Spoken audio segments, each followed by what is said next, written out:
The Fantech Aria XD7 aims to take out its egg-shaped brethren with some endgame features built into a shape that's familiar from mice like Logitech's G305 and now the Razer Orochi. Shape-wise, it holds onto a lot of characteristics of the Orochi, just overall being a slightly larger version of it, which I do prefer, but it's still going to lend itself primarily to that fingertip or claw style of grip just because of its overall size. It does only come in at around 61 grams though, making for very effortless movements, especially in faster paced games. In the box, besides getting the mouse itself, you'll get your dongle for wireless pairing, a dongle adapter for use with it, extra set of mouse skates, back shell without those holes, mouse grips, and then a cable. The mouse is made of an ABS plastic, which has a matte finish over all of the surfaces on it, which isn't the most grippy, but does still work fine and has felt good for me. I have the white colorway with me today, but you do have the option of also getting it in black as well on the website. The build quality of the mouse is solid though, even with it having that removable back panel. There is no wobble or creaking when putting pressure both top to bottom and side to side on it. The panel can be easily switched out just by putting your finger under the back of the shell to pop it off, just being held down by a few magnets.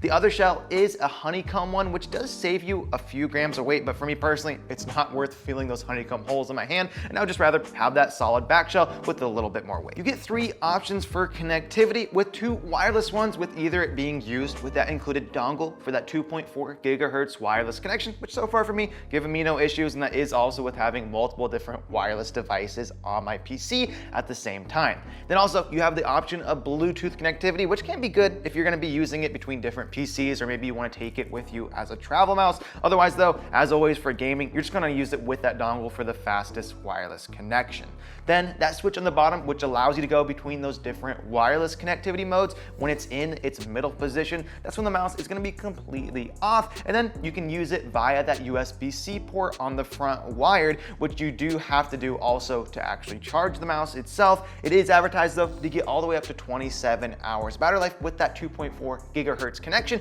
or 54 hours with the Bluetooth. So while it doesn't have the longest battery life, you should be able to use it for multiple days without needing to charge. Besides just getting your connectivity buttons down here, you also have your DPI button, which allows you to cycle between those different stages that can be set up and configured to different steps in their software. You also get 2 bigger PTFE skates down here, along with 1 ring around the sensor, which so far for me provided good and consistent glide. You also find one of the best sensors on the market currently with the Pixart 3395, which has been very smooth for me so far with no stuttering or spin outs. The XD7 does have some impressive hardware under the shell with some Kale GM 8.0 switches, which have been so far very crispy and responsive. There is some pre and post travel in mouse 1 and 2, but it's minimal and nothing that's actually affected me while using the mouse in game. You do get a TTC gold scroll wheel encoder, which has a nice defined steps to it and a very tactile press-in, although it is decently hard to actually push it in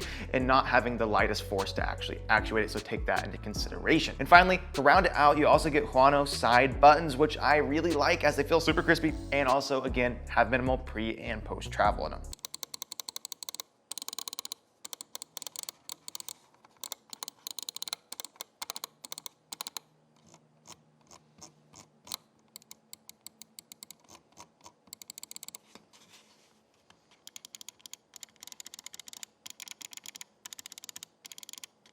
You get 1 lighting zone behind your scroll wheel, which will display the color of the DPI stage you are on, which the color can be changed to whatever you'd like for each stage of the DPI, along with the effect that is on it also in that software. Software is quite simple, but easy to navigate, giving you all the options you would want, like lift-off distance, polling rate, macros, debounce, and the ability to remap all those buttons. You can find the Fantech Aria XD7 for around $80, and though it's more expensive than some of its egg-shaped counterparts like the G305 and Orochi, I think that price bump is definitely well warranted, giving you some of the top line features in a well built out mouse, having again great quality switches, sensor, those 3 connectivity modes. For me personally, I'm just not a big fan of the egg shape in general, but if you are someone who likes it or maybe finds the Orochi just a little bit too small like myself, the XD7 provides that nice bump up in size, making it much more comfortable for me to use, especially with that claw style grip, which I do prefer, and having just a slightly larger frame overall makes it feel really comfortable for that. Overall though, a great mouse that I can definitely recommend, but definitely check out some of the other options on the screen now before making your decision.